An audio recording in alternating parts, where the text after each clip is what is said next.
একটা সুল্লুক দিয়ে শুরু করি মুসলিম ভাইয়ের বউয়ের।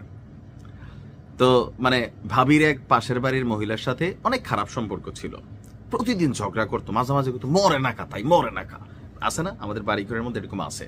তো একদিন সত্যি সত্যি ওই মহিলা মরে গেছে। এরপরের দিন ভাবি দেখি কাঁদতেছে। তা আমি জিগাইলাম, ভাবি তোমার তো খুশি হওয়ার কথা, তুমি কাঁদতে আসো কা? তোমার এই মানে কাজ্যা করি না পার্টনার মরে গেছে, নানান ভাবে তো তুমি ডিস্টার্বেন্স হতে। আর আমি কি তাই লেগে কান্দিনি? তো কেন?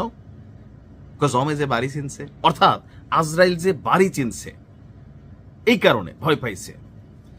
মধ্যপ্রাচ্যে যা হচ্ছে এই দৃষ্টি মানে এই দৃশ্যপট দেখে আজরাইল অর্থাৎ কে, ট্রাম্প বাবা, তিনি যে কি করবে আর কি খেলতে চাচ্ছে গতকালকে সিরিয়ারে ফাড়ায় আলছে।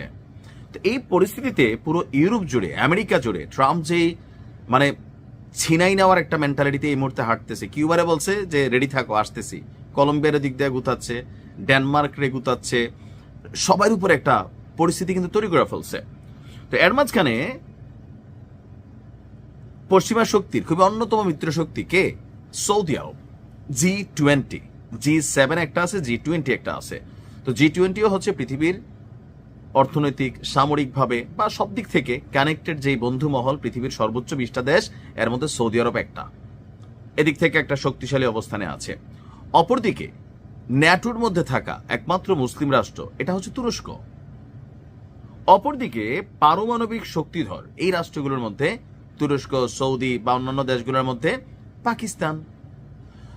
এখন মজার বিষয় হচ্ছে ট্রাম্পের বর্তমান প্রেক্ষাপটকে বিবেচনায় রেখে বা আমেরিকার এই যে সামনে একটা নীতি আসতেছে, কারণ মার্কিন সরকার অর্থনৈতিকভাবে তাদের যে বিশাল একটা ক্ষুধা তৈরি হয়েছে, এটাকে সামলানোর জন্য তাদের অনেক টাকা দরকার, অনেক টাকা। এই জন্য কিন্তু ভেনেজুয়েলা টার্গেট হয়েছে। ভেনেজুয়েলাতে আমি শুনছি প্রায় আপনার টাকা হিসাব করলে যে তেলটা মজুদ আছে এটার বাজার মূল্য হচ্ছে 23 ট্রিলিয়ন ইউএস ডলার। বোঝেন নাই? আপনার 1000 বিলিয়নে 1 ট্রিলিয়ন, অর্থাৎ 1000 বিলিয়ন ডলার, 100 মিলিয়নে 1 বিলিয়ন। সংখ্যাটা বুঝছেন? 100 মিলিয়নে 1 বিলিয়ন, 1000 বিলিয়নে 1 ট্রিলিয়ন। আর এই 1 ট্রিলিয়ন না, 23 ট্রিলিয়ন ডলারের তেল আছে আপনার এই মুহূর্তে ভেনেজুয়েলাতে। আমেরিকা নিজেদের খিদা টিদা মেটানোর জন্য এরকম ভাবে কিন্তু শুরু করছে যে গ্রিনল্যান্ড, ডেনমার্কের ব্যবসায়িকভাবে পোর্ট হিসাবে বা বিভিন্ন সামুদ্রিক ব্যবসা বাণিজ্যের একটা হাব ধরা যেতে পারে ডেনমার্কের গ্রিনল্যান্ডকে টার্গেট ওইখানে। কিউবারও ধরতেছে একই কারণে।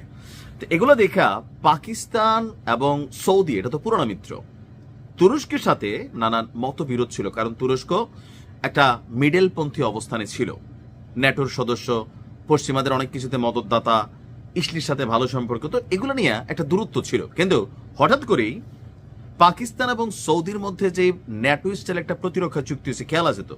যদি পাকিস্তানে কখনো ভারত হাত দেয়, সৌদি ভারতের বিরুদ্ধে অভিযান চালাবে।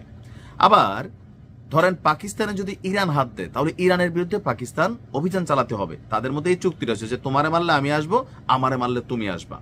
এখন এই দুইটা শক্তি যখন একত্রিত হয়েছে, পরিস্থিতি খারাপ দেখা তুরস্ক বুঝতেছে যে পশ্চিমা শক্তিদের পরবর্তী থাবাড়া কিন্তু তুরস্ক, কারণ তাদের যে দুষ্ট ছেলে আছে সে তুরস্ককে পছন্দ করে না। তো এখন অথবা এই যে বৃহত্তর ইসরায়েল যে পরিকল্পনা, সেখানে তুরস্ক কিন্তু ঢুকা রয়েছে মানচিত্রে, এবং আমেরিকা যে কোনো সময় যে কোনো সিদ্ধান্ত নিতে পারে। সার্বিক দিক চিন্তা করে তুরস্ক এখন পাকিস্তান এবং সৌদি আরবের যে চুক্তি বা যেই জোটটা, এটার সাথে নিজেদেরকে কানেক্ট করতে চাচ্ছে। হইলে কিন্তু ভালো হবে। কেন? পাকিস্তান এবং তুরস্ক অস্ত্র আপনার কি বলা হচ্ছে তৈরিতে বা বিভিন্ন ধরনের সামরিক অ্যাক্টিভিটিতে তারা কিন্তু যথেষ্ট অগ্রগামী সৌদির তুলনায়। কারণ পাকিস্তানের সাথে কে কানেক্টেড? পাকিস্তানের সাথে কানেক্টেড আছে চীন। তুরস্কের সাথে অনেকগুলো দেশ কানেক্টেড, ভালো ভালো ড্রোন বানায়, যুদ্ধ বিমান বানায়, জাহাজ বানায়, অনেক কিছু বানায়। সৌদির কাছে আছে ডলার, টাকা, তেলের। তিনটা শক্তি একত্রিত হইলে খারাপ না, ভালো হবে। তবে ইরানকে সাথে রাখা উচিত। সাহসের অভাব আছে তিনটা শক্তির মধ্যে। সাহসটা আছে ইরানের, প্রযুক্তি, জ্ঞান, বিজ্ঞান অনেক কিছু আছে। এইভাবে যদি একটা আরব ন্যাটো জোট গঠন হইতো, ভিন্ন রকম সমীকরণ হইতো, সাথে যদি ধরেন দুবাই যোগ হইতো, টাকা আছে। পশ্চিমা রাষ্ট্রগুলা বিলিয়ন বিলিয়ন ডলার এই রাষ্ট্রগুলোতে ব্যবসা করে টাকা নিয়ে যাচ্ছে। এরকম 5টা 6টা বা 7টা রাজ্য আমার হিসাবে, এর মধ্যে আপনি বাহরাইনকে অ্যাড করতে পারেন, এর মধ্যে আপনি কাতারকে অ্যাড করতে পারেন। এই 7টা রাষ্ট্র মিলা যদি একটা টিম তৈরি করতো, যেটার নাম হবে আরব ন্যাটো, পাইলে আস্তে আস্তে অন্যান্য দেশগুলোকে কানেক্ট করতো, পশ্চিমারা আজকের মতন খেলতে পারবে না।